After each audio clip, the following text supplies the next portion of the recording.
Bueno, imos agora falar un pouco dos grupos e da creación de grupos no noso dominio.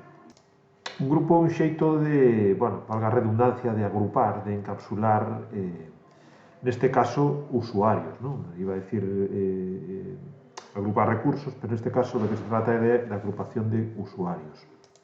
Esta agrupación o que permite despois facilitar a xestión de permisos sobre usuarios e equipos.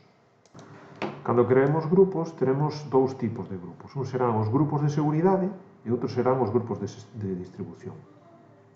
Por defecto, vai marcar os grupos de distribución, pero, estes están pensados para o correo electrónico, este tipo de aplicacións serían como unha especie de grupos de difusión ou algo por el estilo. Despois, ao que nos interesa, a que nos compete, serían os grupos de seguridade, que están pensados para a asignación de permisos e o control do acceso a recursos, como poden ser arquivos, carpetas, impresoras, unidades organizativas, etc. Tamén convén dicir que os grupos teñen un ámbito. Este ámbito pode ser local, pode ser global ou pode ser universal. Sin meternos demasiado en detalle, están relacionados ese ámbito co dominio, bosque, diferentes dominios, o mesmo dominio do bosque, diferentes bosques, etc. Nós utilizaremos grupos globales, que é a opción por defecto sen meternos demasiado en detalle.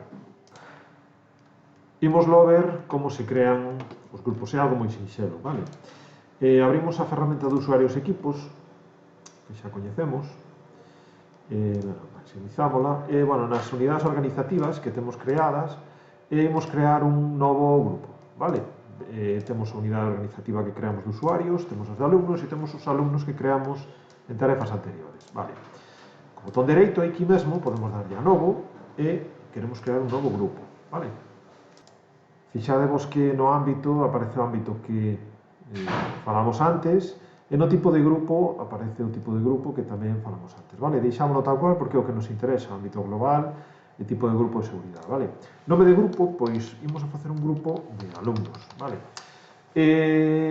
Por que G-? É un tema de diferenciación, para despois que sexamos máis, que vexamos dun golpe de vista, veredes que o crea ao mesmo nivel que os usuarios, entón, podemos ter problemas.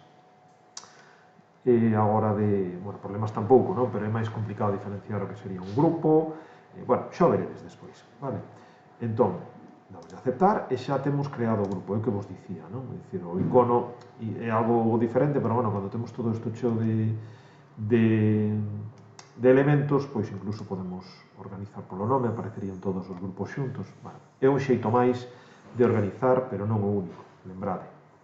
Agora o grupo está creado, pero non ten ningún tipo de elementos, entón, co botón dereito, en propiedades, aquí hai unha opción que se chama membros, En membros podemos agregar os membros que desexemos, e aquí temos que ser bastante estrictos co nome. Entón, imos crear, un grupo con todos os alumnos, que serán Ana, Lucas e Xoán. Entón, escribimos Ana, damos a comprobar nome, e el autocompleta co nome real, Non improvisedes, porque senón non o creará ben. Despois queremos a Xoán, comprobamos nomes, se vos fixades, el separa por punto e coma, pero, deixando un espacio, el fai as correccións pertinentes, E queremos a Lucas tamén, damos de aceptar, e vemos aquí xa temos os tres usuarios, tres usuarios, damos de aplicar e xa teríamos o noso grupo, Ora invítovos a que fagades o mesmo co grupo de profesorado, Eu xa o fixen con Daniel e con